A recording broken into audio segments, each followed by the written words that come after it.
una oración, ¿no?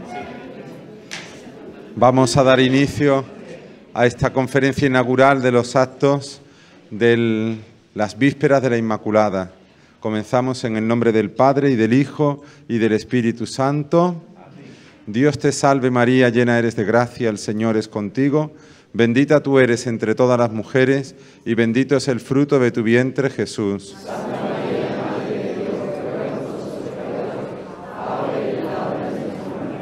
Gloria al Padre, y al Hijo, y al Espíritu Santo. En el nombre del Padre, del Hijo y del Espíritu Santo.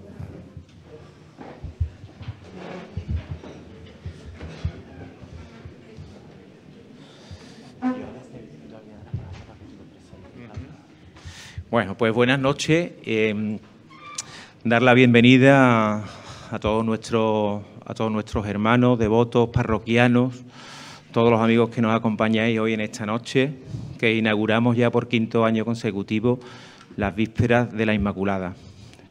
También dar las gracias al reverendo el Padre Lamarca por estar aquí con nosotros, a Juan Antonio Cortés, nuestro artista invitado, muchas gracias por estar aquí y por tu ofrenda que hoy nos realizará. Por supuesto, a nuestro director espiritual, Padre Daniel, por acompañarnos en este primer acto de Víspera de la Inmaculada, y también pues a nuestro hermano y hermano mayor de San Isidro, José Manuel Pérez Gavira, que hará un pequeño esbozo y presentación del artista, que casualmente también es su primo. Así que muchas gracias también por estar aquí con nosotros, ¿no?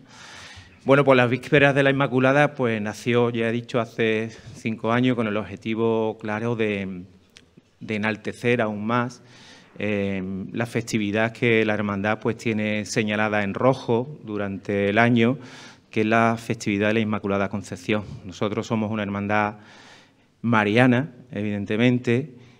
Celebramos la función principal de nuestra Virgen el 8 de diciembre con un vínculo especial a la Inmaculada Concepción y al voto concepcionista, ¿no? Así figura en nuestras reglas desde el año 1854, en que pasó a ser dogma de fe por la Iglesia. Se recogen en nuestras reglas y las juramos todos los años en el acto de protestación de fe de las reglas que hacemos en el quinario, ¿no? El acto de todos los hermanos donde juramos las reglas ante la Biblia, ¿no? Bueno, las vísperas de la Inmaculada, ya digo, pues pretenden eso, que lleguemos preparados, animados a recibir esos cultos, que es el Tríduo de la Virgen de las Lágrimas el día 6, 7 y 8 de diciembre, pero que empezamos previamente con este acto de exaltación a la Virgen María. Siempre vamos buscando también dentro de estas vísperas de la Inmaculada un enfoque mariano, vocacional, de la juventud, ¿vale? En este caso, pues la conferencia inaugural la dará el Padre Lamarca con unas reflexiones seguro muy bonitas e interesantes sobre la Inmaculada Concepción de la Virgen María. Acompañamos esta conferencia inaugural con lo que es una ofrenda pictórica, que en este caso, pues bueno, tuvimos la desfachatez, por decirlo de alguna forma, de meter en el compromiso a Juan Antonio Cortés. Muchas gracias por aceptarlo. Él es hermano nuestro. Y bueno, forma parte ya de la trayectoria de estos 5 años de ofrendas pictóricas que ya rezan un poco en el patrimonio de la hermandad, ¿no? Y que hoy tienen ya mucho valor para nosotros, pero que a corto y medio plazo y a largo plazo seguro que tendrán mucho más valor estas ofrendas pictóricas.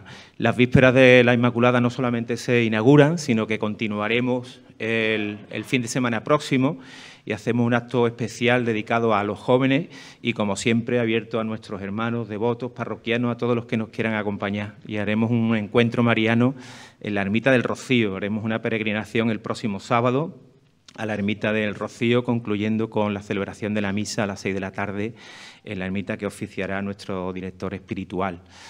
El fin de semana siguiente tendremos el besamano a la Virgen, que este año queremos darle un poco de realce más, si es posible, y ampliarlo al viernes, ¿eh? Normalmente siempre el besamano ha sido el sábado por la tarde, domingo por la mañana, que lo mantendremos, pero bueno, hablando con don Daniel, hemos visto oportuno que la misa del último viernes de noviembre, dedicada también a nuestro difunto, a la conclusión de la misa, la Virgen esté en besamanos ya para ese día. Y bueno, pues el fin de semana siguiente concluiremos la festividad de la Inmaculada Concepción con nuestro triduo, que será el día 6, 7 y 8. 8 días especial, día, como digo, marcado en rojo en el calendario de la Hermandad y en el calendario de España, porque es fiesta nacional, gracias a Dios, y que también tendremos la suerte de poder homenajear a aquellos hermanos que llevan más de 50 años perteneciendo a la hermandad. Tendremos un homenaje con ellos y después pues haremos una comida de convivencia, como todos los años, aquí en este mismo salón. Así que, bueno, gracias por vuestra asistencia. Pediros que, bueno, como siempre decimos, que nuestra hermandad pretende ser, queremos, con nuestros fallos y con nuestras dificultades, pues queremos que sea una hermandad abierta, y todos estos actos también pretenden abrir la hermandad lo más posible. Insisto, a nuestros hermanos, devotos, parroquianos y a todas aquellas personas que quieran acompañarnos. No me enrollo mucho más. Gracias a vosotros por la presencia. Y ahora tocaría presentar al Padre Lamarca, pero que creo que mejor que yo será don Daniel quien lo presente. Así que gracias y le doy la palabra al Padre Daniel. Me resulta especialmente grato presentar al Padre Juan Antonio, porque hemos compartido la trayectoria juntos de formación hasta la ordenación sacerdotal, que nos ordenamos juntos y hicimos todos los periodos juntos. Entonces, el Padre Juan Antonio es natural de Málaga, del barrio del Perchel, de la Virgen del Carmen del Perchel, y también ingresó en la congregación claretiana en el año 90-91, en Loja, en el noviciado, después profesor en Granada, donde hizo sus estudios sacerdotales en la Facultad de Teología, que regentan los padres jesuitas en Granada. Después pasó a Madrid para perfeccionar sus estudios en Madrid y finalmente recibió las órdenes sagradas en Granada, en Gran Capitán, en el monasterio de San Jerónimo de Granada, en el año 97, el día de San Pedro y San Pablo, se ordenó sacerdote de Jesucristo. Y a partir de ese momento, pues, ha ocupado diferentes destinos y ha desempeñado diferentes cargos en la congregación claretiana, se ha dedicado a las misiones populares, se ha dedicado también a la pastoral de colegios, a la formación, que ha estado encargado de formar los candidatos al sacerdocio dentro de la congregación, y ahora pues está en la parroquia de San Antonio María Claret, de Sevilla, enfrente del campo del Betis, donde yo canté misa también, allí en esa parroquia. Entonces, está muy contento de estar en Sevilla, porque él ya conoce Sevilla, ya ha estado varias veces ya en Sevilla, entonces él es un gran amante de la Virgen, como no puede ser menos, porque un hijo de San Antonio María Claret tiene que ser muy amante y cordimariano, ¿verdad?, del corazón inmaculado de la Virgen. Entonces, hoy ha tenido la deferencia de venir a nuestra parroquia, nos va a ayudar a introducirnos en el misterio de la Inmaculada Concepción. Estamos en la tierra de María Santísima y todos aquí tenemos muy a gala de que somos defensores de la Inmaculada, voto de sangre, de la defensa del dogma de la Inmaculada, pero tenemos que introducirnos un poco en la hondura, ¿no?, y en el significado profundo, espiritual y misterioso de este dogma, de esta enseñanza de la Iglesia. Con vosotros, el Padre Juan Antonio Lamarca Carrasco.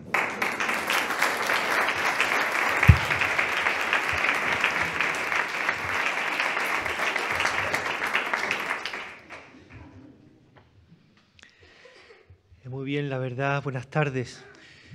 Que una presentación como esta no la habían hecho nunca mejor. Y es porque hemos hecho buena parte del recorrido juntos, sobre todo, como dice el Padre Daniel, durante la etapa formativa.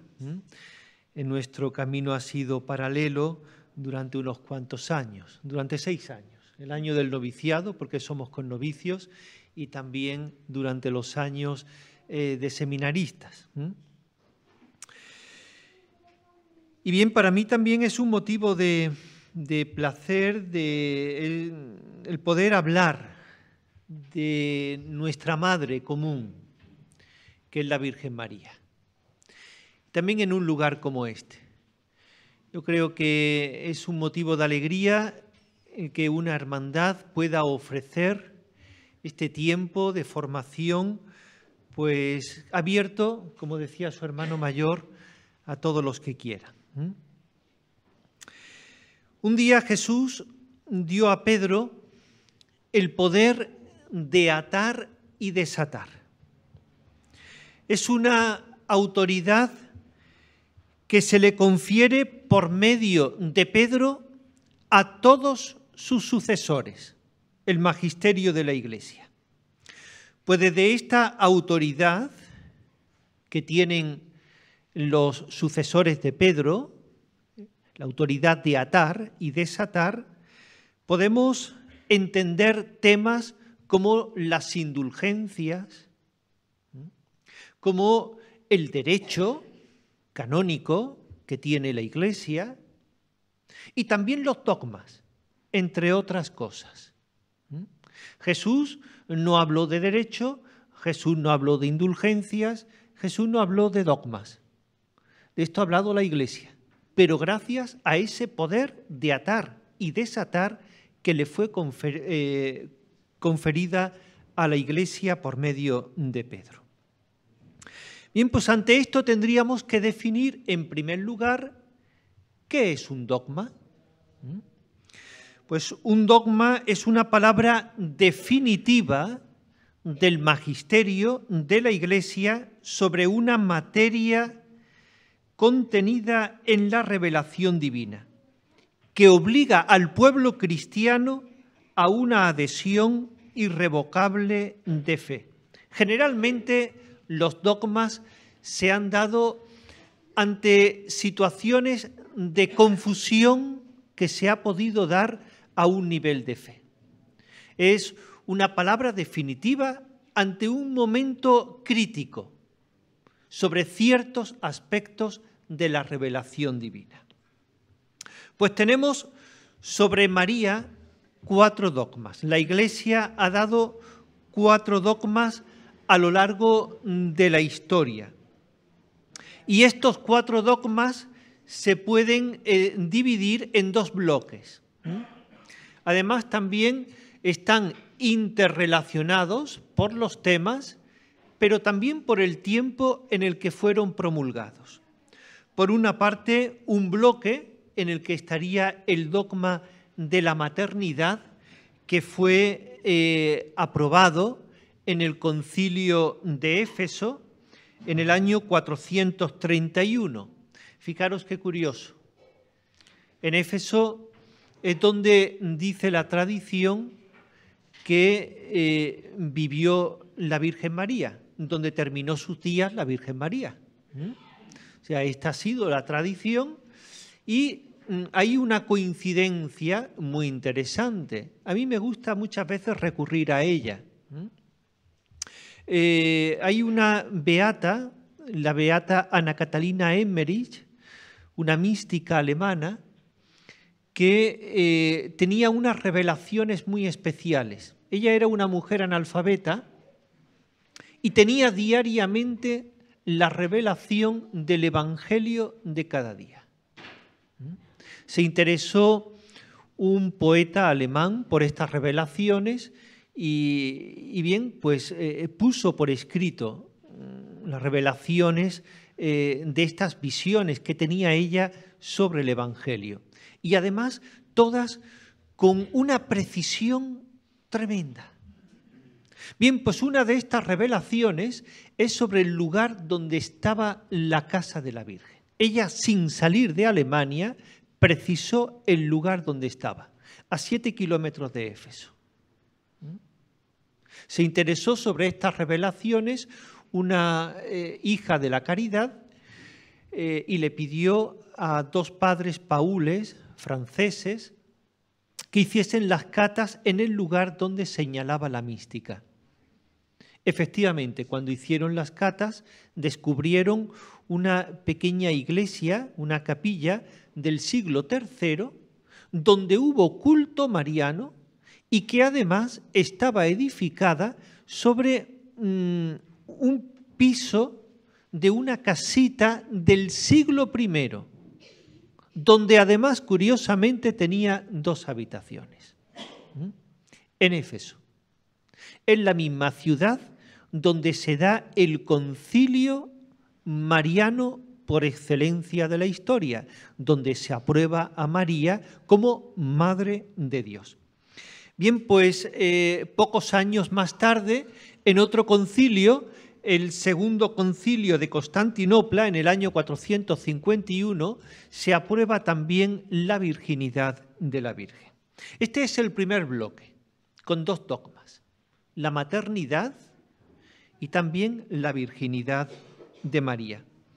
Y un segundo bloque que lo tenemos mucho más reciente, el bloque donde tenemos el dogma aprobado de la Inmaculada por Pío IX en el año 1854 y el dogma de la Asunción por Pío XII en el año 1950.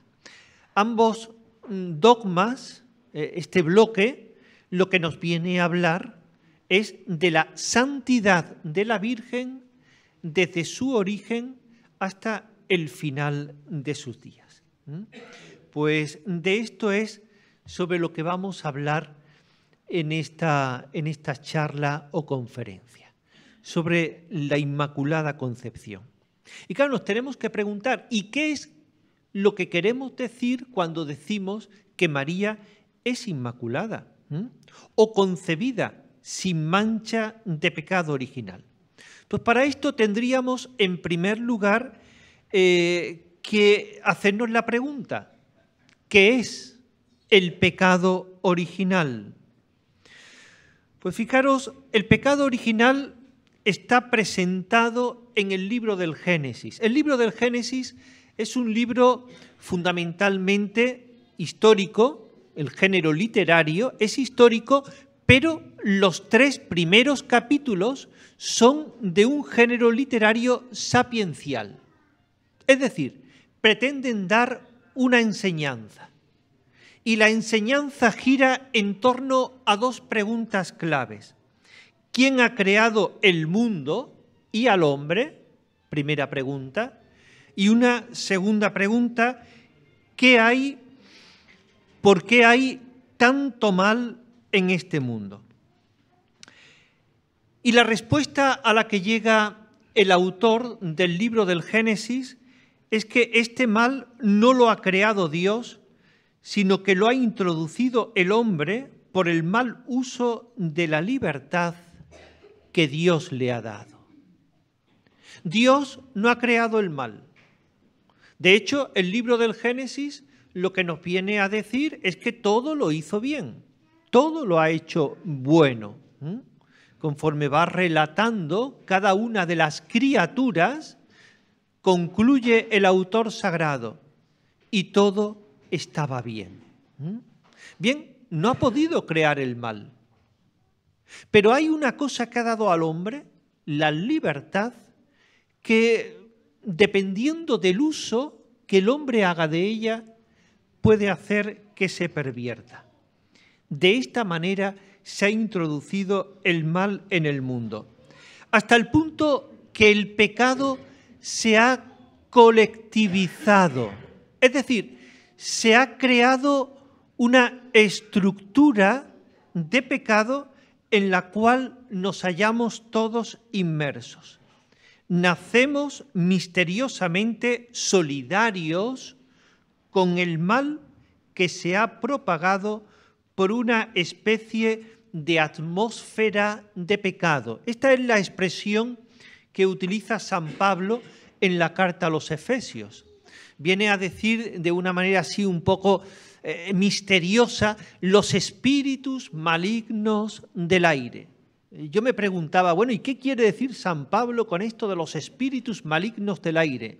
Hasta que di una explicación que da un gran escriturista, el cardenal Carlo María Martini, que nos viene a hablar que bien hay como una atmósfera que nos envuelve y en la cual nos hallamos inmersos. Nos encontramos inmersos en un mundo de pecado, envueltos envueltos en Él, nos envuelve. Esto sería propiamente, ¿no?, esta frase misteriosa que tiene San Pablo. De manera que, dicho de otra manera, nacemos empecatados. Nacemos ya totalmente heridos, con nuestra naturaleza dañada, herida. No hemos nacido en el paraíso. El pecado original sería el corazón de piedra con el que hemos nacido. Les pongo un ejemplo. Decía, yo creo que todos se acuerdan, ¿no?, sobre todo los mayores, del Lute, ¿verdad? El Lute decía que había nacido con el cromosoma XYP. Y le preguntaban, ¿y lo de la P? Y decía, la P de prisión. Es decir, ya nací predispuesto a la prisión por el ambiente en el que me había criado. Ya era una forma de estar marcado. Y bien, en el Lute se manifestó de esta manera, con el robo, con la prisión, con la delincuencia, pero todos tenemos una tara moral que nos afecta, todos. De manera que en esto no nos podemos sentir como separados, ¿no?, de una situación como esta. Todos estamos dañados. Les pongo otro ejemplo. Imaginemos un niño con unas capacidades enormes, intelectualmente hablando, pues para desarrollarlas. Pero un accidente hace que le afecte y esto le provoca unas ciertas taras a nivel intelectual. De manera que a partir de ese accidente ya no va a rendir intelectualmente de la misma manera. Pues algo semejante sucede en todos nosotros. Todos fuimos creados moralmente irreprochables. El hombre fue creado moralmente irreprochable, pero a partir del primer pecado ha habido ya una sucesión de pecados, toda una historia de pecado en la humanidad que hace que estemos debilitados, nacemos ya debilitados por esto. Por el pecado original no se nos imputa la culpa de nuestros antepasados, pero sí que nacemos debilitados por la culpa de nuestros antepasados. Es diferente. Nosotros no tenemos la culpa del pecado que hayan cometido nuestros padres, abuelos, bisabuelos, no tenemos esa culpa. Pero por culpa de ellos, nosotros nacemos ya debilitados. Y por nuestra culpa seguirán naciendo personas en el mundo con la misma debilidad.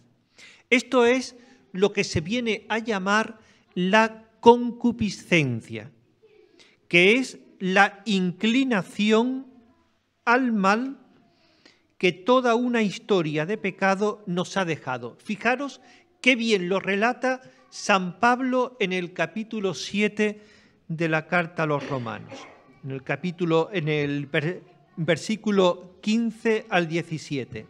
No entiendo mi comportamiento, pues no hago lo que quiero, sino que hago lo que aborrezco. No soy yo quien lo hace, sino el pecado que habita en mí.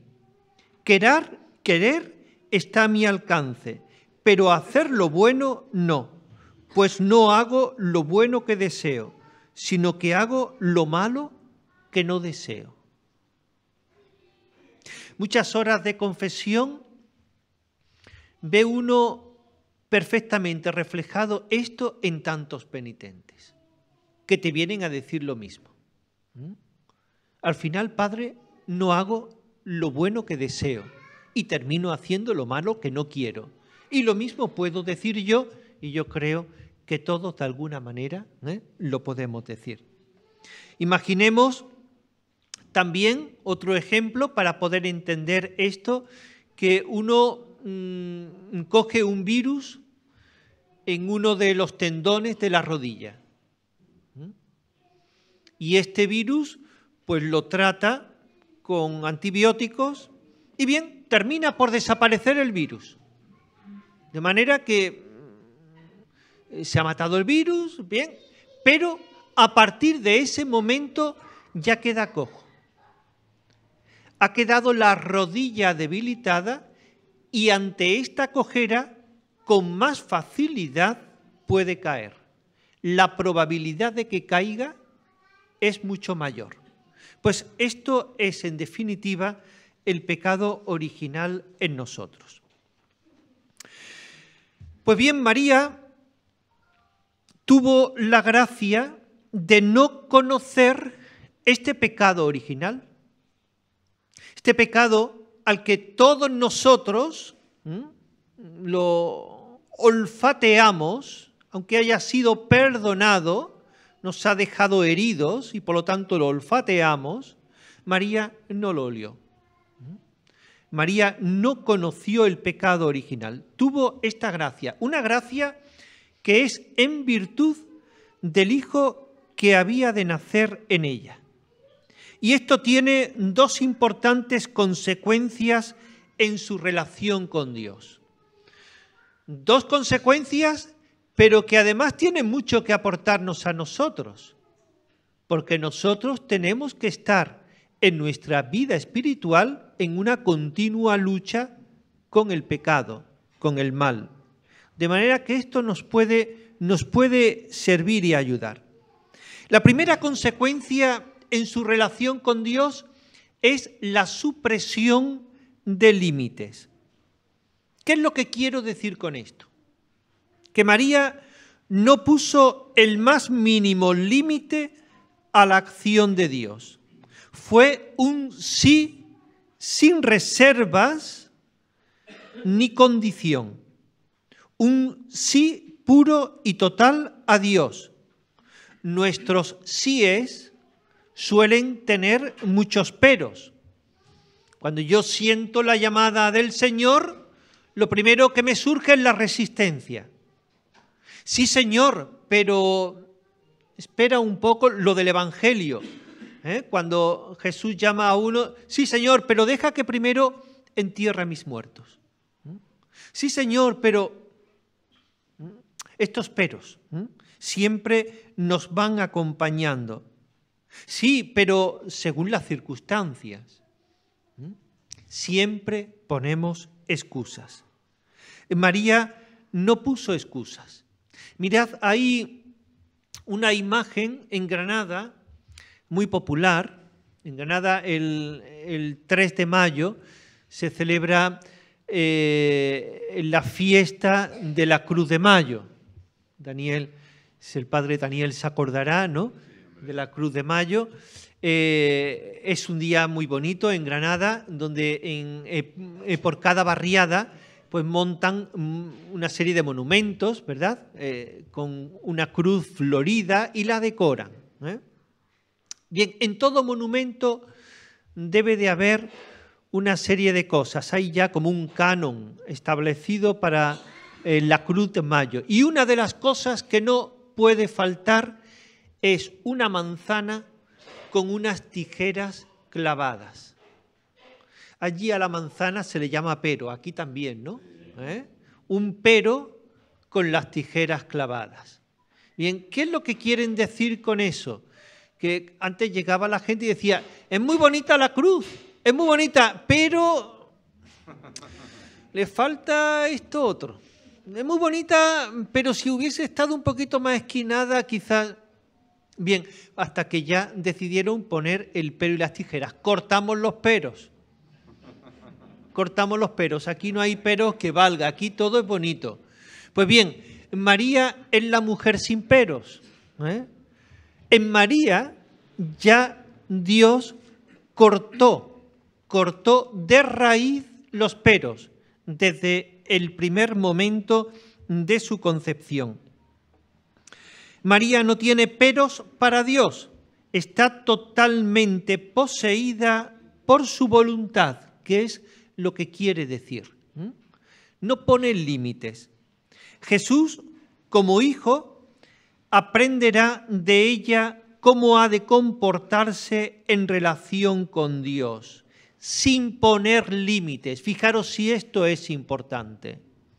Porque el Hijo, Jesús, tendrá un día que cargar de una manera ilimitada con el pecado de toda la humanidad, por designio y por voluntad del Padre.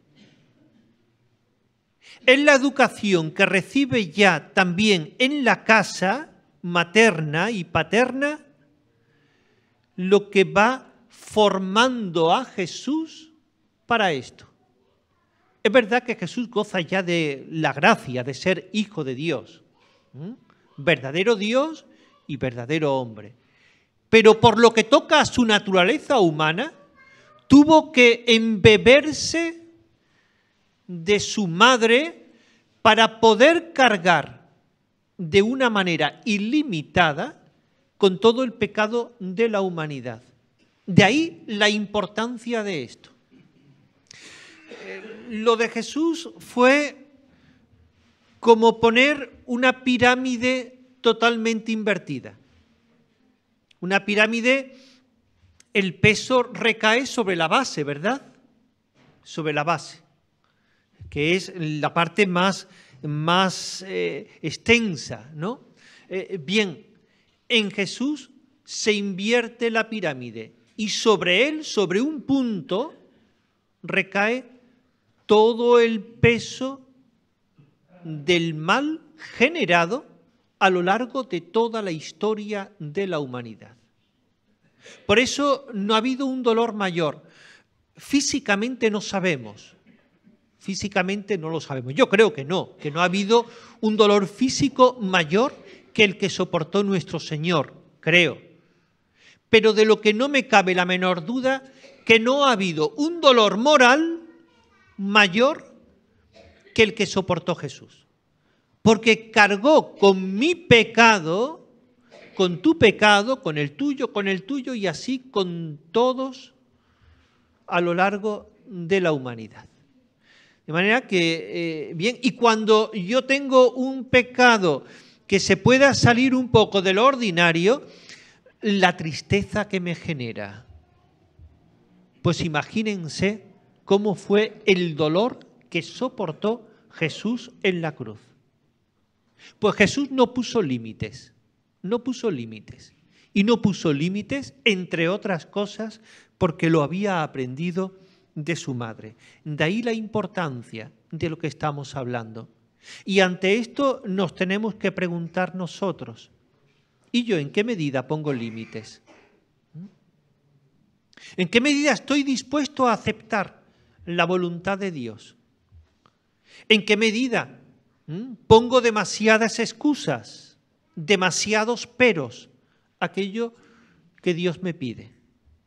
Tenemos que hacer examen de esto. Es verdad que nosotros no tenemos la gracia de María, estamos debilitados, pero podemos luchar, podemos luchar. Y tenemos que estar en lucha permanente contra el mal, para dejarnos llevar solo y exclusivamente por la voluntad de Dios. Bien, esta es la primera consecuencia, la supresión del límite. La segunda consecuencia que podríamos sacar es que María, precisamente por esto, es fecunda en su indefensión. Intento desarrollar esta idea. En la Iglesia oriental, para expresar la Inmaculada, utilizan el término de la panagía, es decir, la totalmente santa. ¿Y por qué es totalmente santa? porque no hay el más mínimo resquicio de cautiverio por razón del pecado. El pecado siempre nos hace cautivos, siempre nos hace esclavos, nos priva de libertad. Bien, pues no fue esclava del pecado. ¿Por qué está exenta María de este cautiverio universal? Porque al no pasar por el pecado original, no arroja sombra de concupiscencia, de egoísmo o cerrazón. Fijaros que esto es lo que hace que la vida de María no fuese idílica, que es lo que muchas veces podemos pensar. La vida de la Virgen, qué idílica, tan buena. No, no. Vamos a pararnos a pensar un poco. Ella le tuvo que resultar siempre incomprensible el pecado de los demás. Toda la maldad que había a su alrededor, esta atmósfera de pecado que nos envuelve, le tuvo que resultar incomprensible, difícil de entender, porque no entra en su mente, no entra en su corazón. Ella no puede comprender este mal.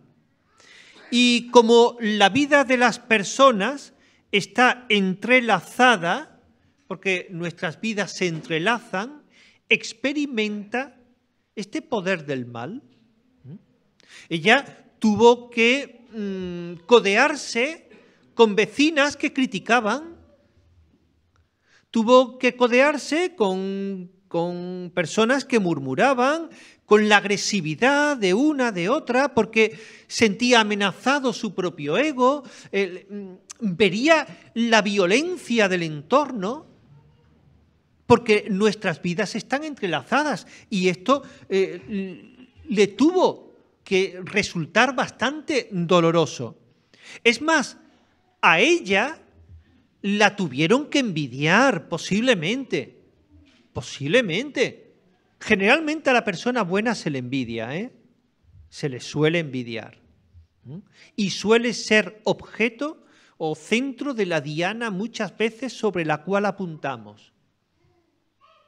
Yo estoy plenamente convencido que la Virgen María tuvo que tener personas que no la veían bien en Nazaret. Bien, y al ser ella irreprochable, no puede pensar en la venganza, no puede pensar en el desquite, porque a nosotros no nos ven bien y nos hacen algún feo, una ofensa, y ya estamos pensando cómo me voy a desquitar de esto. Pero María no puede pensar en el desquite. O sea, el mal hace que todos nos acaloremos. Yo recuerdo cuando estaba en la escuela, lo que voy a decir, yo no soy de ciencias, por lo tanto esto es meterme en camisa de 11 varas, pero que me explicaban cómo se producía el calor. El calor es cuando, un metal, la materia está sometida a una fuente de calor y las moléculas empiezan a moverse. Cuanto más se mueven, más se friccionan y esto es lo que ocasiona que desprendan ese calor. Bien, pues imagínense que todos nosotros somos moléculas, o en tiempos de María, todos los habitantes de Nazaret como moléculas. Todos se mueven, todos se friccionan, todos se acaloran por esta fricción. María es la molécula que no se fricciona con nadie. A ella le dan, pero ella no devuelve. Ella no genera acaloramiento hacia nadie. No sé si me explico en esto. El ejemplo, o sea, no genera ese acaloramiento, ¿no? Esta es la situación de María. Esto no es una vida idílica. Esto es vivir aquello que dice el Señor en el Sermón de la Montaña. Lo vive perfectamente la Virgen. Habéis oído que se dijo ojo por ojo, diente por diente, la ley del talión. Pues yo os digo, no hagáis frente al que os agravia. Si uno te abofetea en la mejilla, ponle la otra. Pues María es icono, es imagen de este mandato del Señor, que es el mandato que cuando lo escuchamos es el que más nos cuesta entender y vivirlo, ¿verdad? ¿Yo cómo voy a poner la otra mejilla? Pues María lo vive. María la tenemos como modelo y ejemplo de esta vivencia. Y claro, pues no tuvo este, digámoslo así, pseudo poder de la agresividad ante la amenaza que me hacen, pero tuvo un poder mayor. Tuvo un poder mayor.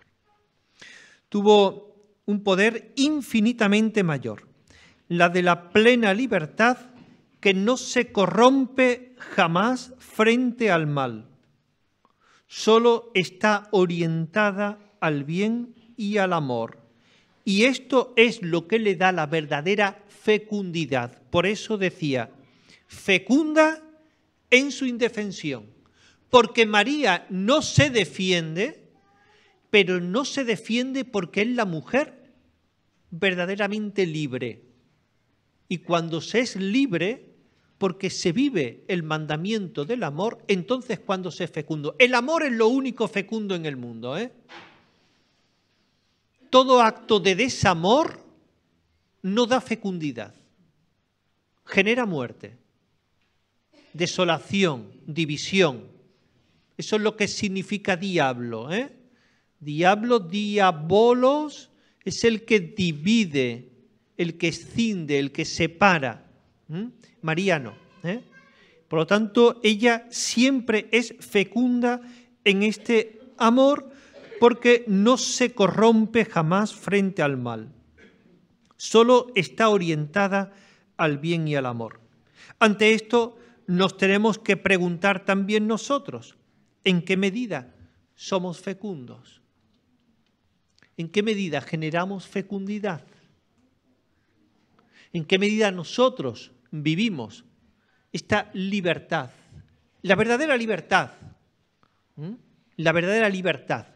que solamente es movida por el amor. ¿Hasta qué punto? Pues estas son las dos preguntas que yo dejo para que no solamente quede esto en una meditación, en una exposición, sino que también lo podamos rumiar en el corazón, como hizo María, que todo lo guardaba y lo conservaba en el corazón. En qué medida nosotros somos fecundos y también en qué medida nosotros acogemos sin límites la voluntad de Dios. Pues lo dejamos aquí y espero que con la gracia de María Santísima, que ella interceda para que nosotros podamos ser verdaderos y fecundos hijos de Dios.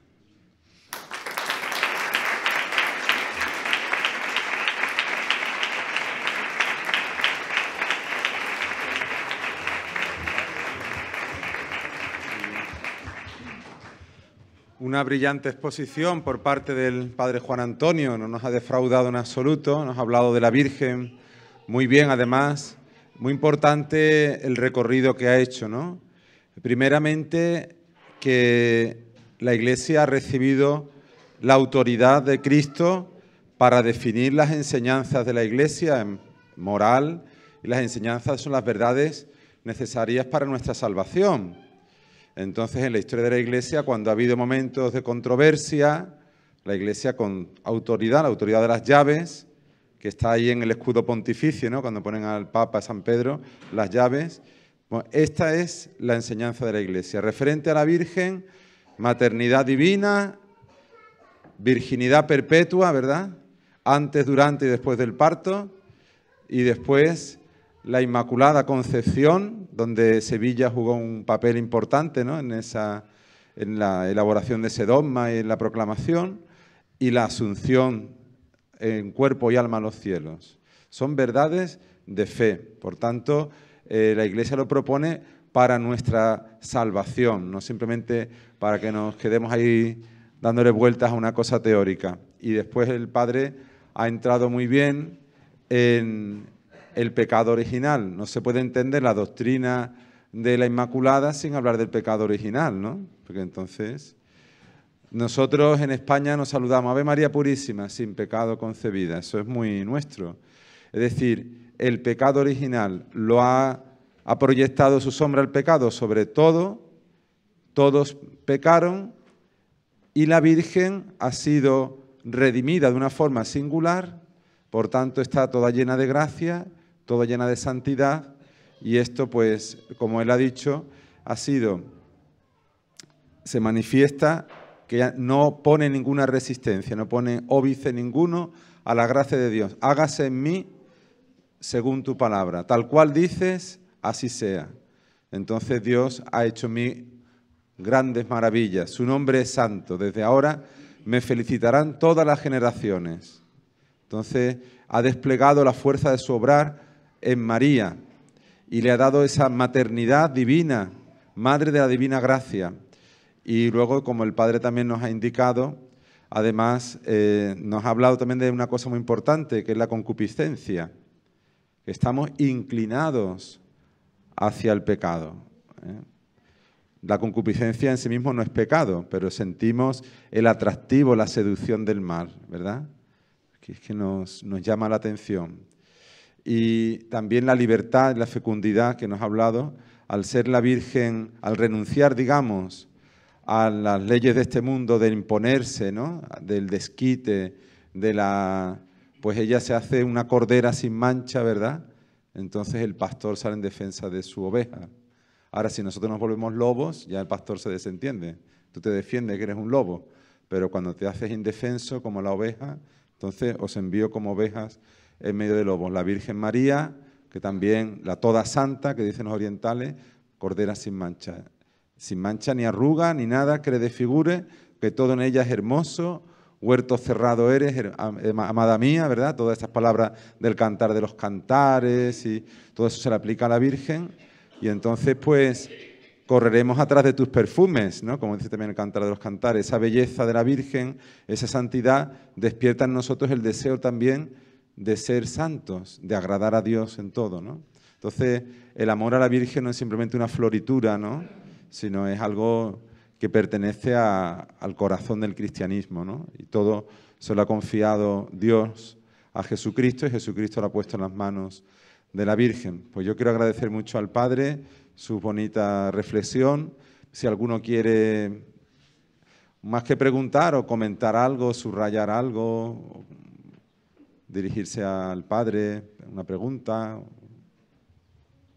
Bueno, digamos que el movimiento sobre la Inmaculada Concepción empieza más de un movimiento laico.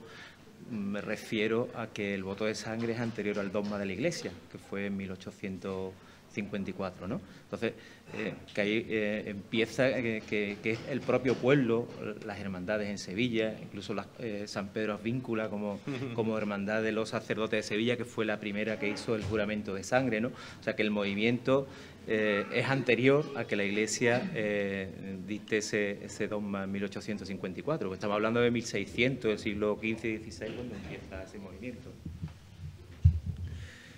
Sí, o sea, al dogma se llega, como dije, por situaciones de confusión, pero porque ya ha habido una larga tradición entre el pueblo fiel. O sea, es algo que demanda el pueblo. Y ante cierta posibilidad de desvirtuarse, por lo que la Iglesia llega a aprobar, ¿no?, el dogma, ¿no? Buenas noches. Primero felicitarle por su exposición y la pregunta es la siguiente. mí siempre me ha llamado la atención desde pequeño por qué la Virgen no muere. La Virgen sube a los cielos, pero no la conocemos o no nos parece como la Virgen en un momento determinado que muere, que realmente, ¿no? ¿Eso a qué es debido? ¿Por qué no muere la Virgen?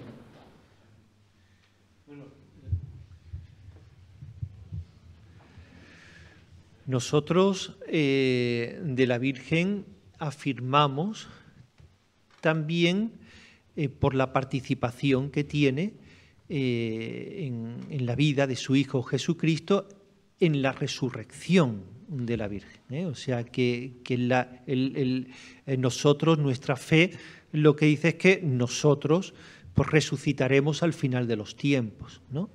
Donde nuestra alma se unirá al cuerpo glorioso. Esto es lo que ya lleva por adelantado, en este caso, Jesús y María. Jesús resucita a los 3 días de la pasión y María también pues, vive en cuerpo y alma, en cuerpo y alma en los cielos. Pero previamente a la resurrección hay un acto físico donde Jesús muere en la cruz, pero en un lado aparece o nos dice que la Virgen en un momento determinado muere, aunque después resucite, suba a los cielos, etcétera, etcétera, ¿no? Pero ese hecho de no morir, ¿por qué? Ahí, no sé. Bien, no hay un relato en los evangelios sobre esto, es una reflexión a la que llega la Iglesia, la de la dormición de la Virgen, precisamente porque en María no conoció el pecado, o sea, está muy relacionado con todo esto que hemos explicado. El pecado tiene como consecuencia la muerte, María no cometió pecado, la Iglesia llega a esta conclusión, ¿verdad? No conoció la muerte, no conoció, ¿no? Sí, conocemos lo que es la Virgen dormida, la Virgen en tránsito, claro. Pero no la Virgen... Claro, en tránsito, claro.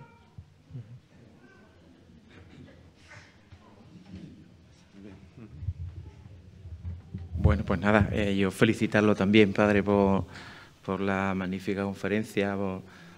También creo que los tiempos han sido magníficos porque nos hemos quedado así con las ganas de seguir escuchando, lo cual yo creo que también es buena señal. Bueno, si nos quedamos con algún mensaje, que seguro que sí, yo creo que habrá sido bastante fructífera esta jornada inaugural, ¿no? Yo creo que ahora sí estamos también ya todos imbuidos de la Inmaculada Virgen María y es el momento de pasar al segundo acto de este día, de esta conferencia inaugural, ¿no? Que será la presentación de la obra pictórica de Juan Antonio, ¿no? Yo, sin más, quiero cederle la palabra a José Manuel, ¿vale?, para que haga un pequeño esbozo, una presentación de Juan Antonio Cortés Gavira, hermano nuestro, nazareno, de familia nazarena, y primo hermano tuyo, ¿qué es, no? Bueno, pues tuya es la palabra, ¿vale? Venga, eso de allí, ¿no?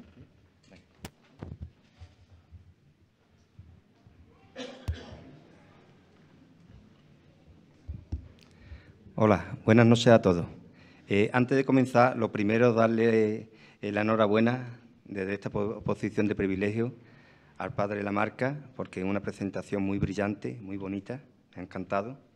Y también darle la enhorabuena al resto de ponentes, porque la verdad que me han allanado el camino para las breves palabras que voy a decir sobre el artista que ahora voy a presentar, ¿vale?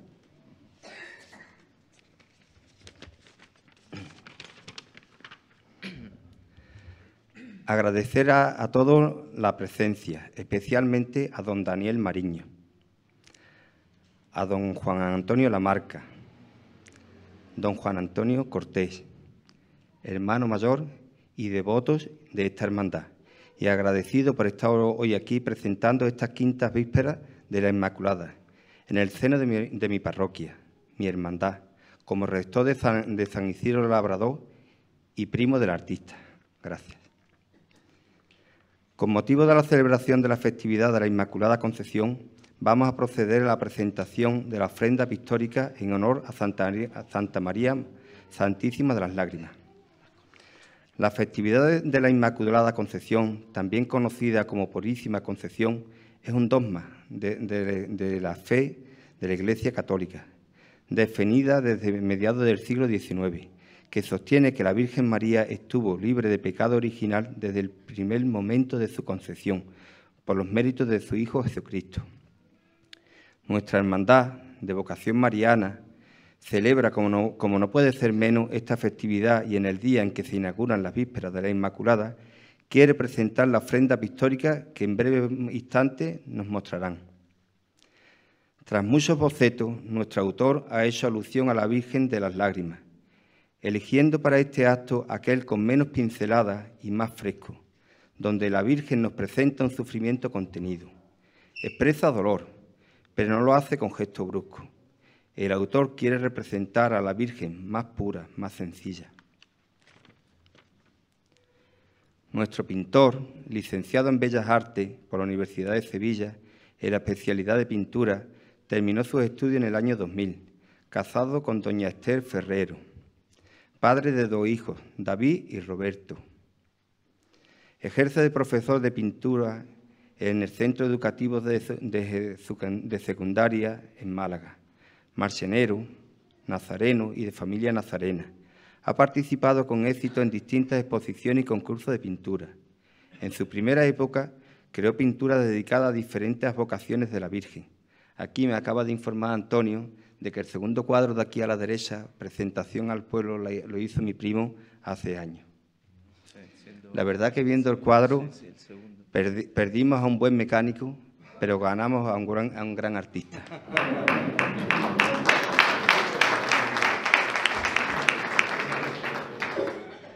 Ha sido elegido por nuestra archicofradía para realizar la ofrenda pictórica citada que ahora, con la participación de nuestro hermano mayor, nos van a presentar. Invitamos al artista Juan Antonio Cortés Javira, al padre Daniel y al hermano mayor a descubrir la obra. Juan Antonio, Juani, tuyo es el atril.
Bueno, pues antes que nada, muchas gracias a todos los que habéis venido. Darle las gracias a mi tocayo, Daniel, Antonio y a mi primo José Manuel, ¿no? La verdad es que no tenía nada especial así preparado, ¿no? El comentar un poco la anécdota de aquella llamada, ¿no?, que recibí en el móvil de una persona, un número desconocido, lo cojo. Y haciendo también alusión a los peros, ¿no?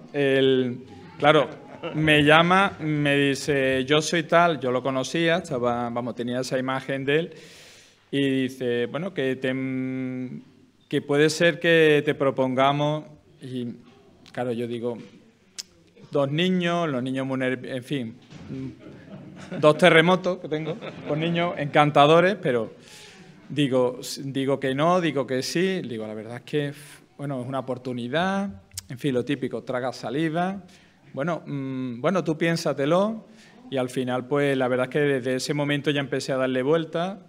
Para mí la Virgen de la Inmaculada es una Virgen que siempre la recuerdo de pequeño con muchos moratones, ¿no? Esos tonos morados y violáceos, ¿no?, alrededor de de la cara. También tengo ese recuerdo del humo, de cómo es el humo de las velas y ese color así un poco, pues que no sé, que daba pena y nunca mejor dicho, ¿no? Esa imagen, pero a la vez era dolor contenido, como he intentado, ¿no?, expresar en el cuadro, y le daba muchas vueltas.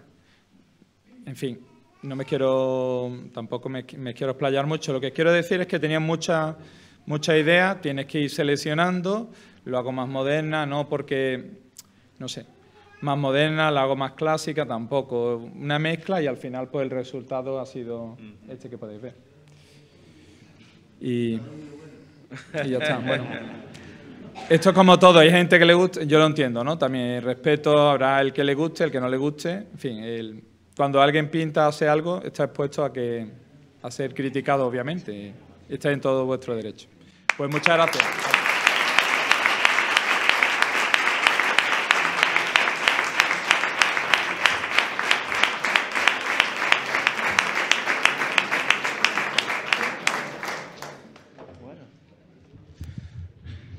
Gracias, Juan Antonio. Hoy va la cosa de Juan Antonio, ¿no? Yo creo que hoy nos vamos hoy contentos todos en primer lugar por la conferencia que hemos tenido del Padre Lamarca, pero yo creo que siendo un poco orgullosos y egoístas, yo creo que la hermandad se lleva para su patrimonio un cuadro excelente, una obra magnífica de un pintor que el tiempo lo dirá, pero yo creo que bueno, que ahí quedará tus pinceladas y agradecerte el esfuerzo que has dedicado para pintar este cuadro, ¿no? Supongo que José Antonio, cuando te llamó, que fue el que te llamó, me lo imagino, porque sé que es un poco pesado y concienzudo y en estas cosas, pues, lo cual también le agradecemos a José Antonio un poco el esfuerzo que ha hecho contigo y el seguimiento que sé que ha estado haciendo él contigo, ¿eh? Pero, bueno, trasladarte de que estamos muy orgullosos, que quizás no sepamos expresarte ni decirte de todo lo que mereces en este momento, pero sí que, bueno, que muchísimas gracias y que estará a buen recaudo en la sala de juntas de la Hermandad, de la Casa Hermandad. Muchísimas gracias, Juan Antonio. Muchas gracias.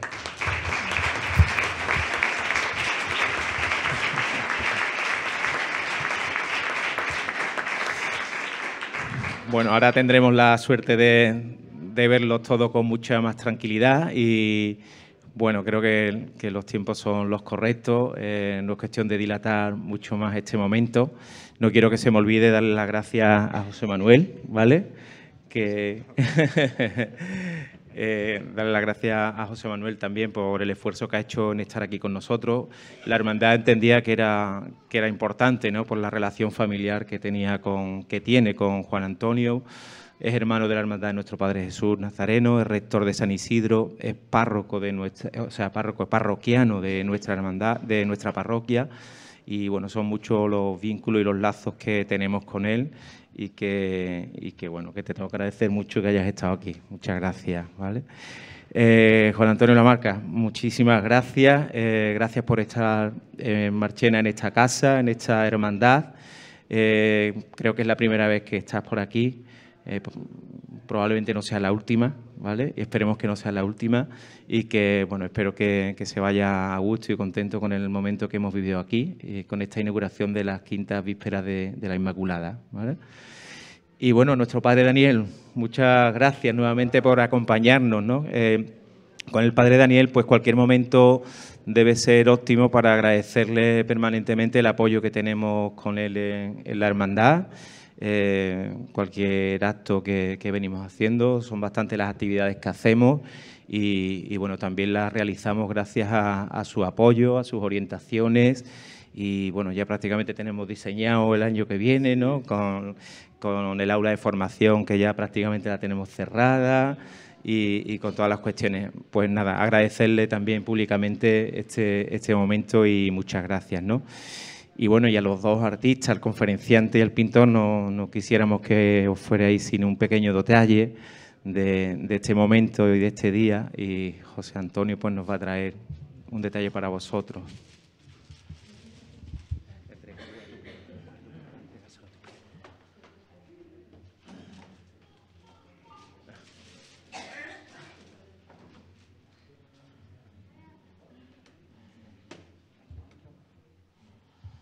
Bueno, José Manuel le va a hacer entrega a Juan Antonio de este detalle y de este recuerdo de este día. Y muchas gracias, Juan Antonio.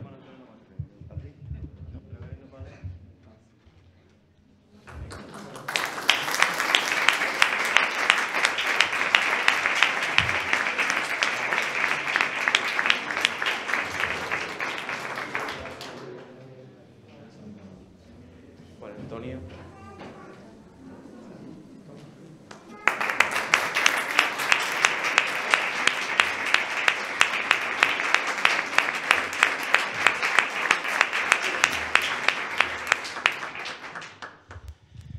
Pues nada, muchas gracias. Se han inaugurado las vísperas de la Inmaculada, pero seguimos con ellas. El sábado que viene tenemos la peregrinación a la Ermita del Rocío. Será un trayecto bonito de 15 kilómetros andando por la Raya Real.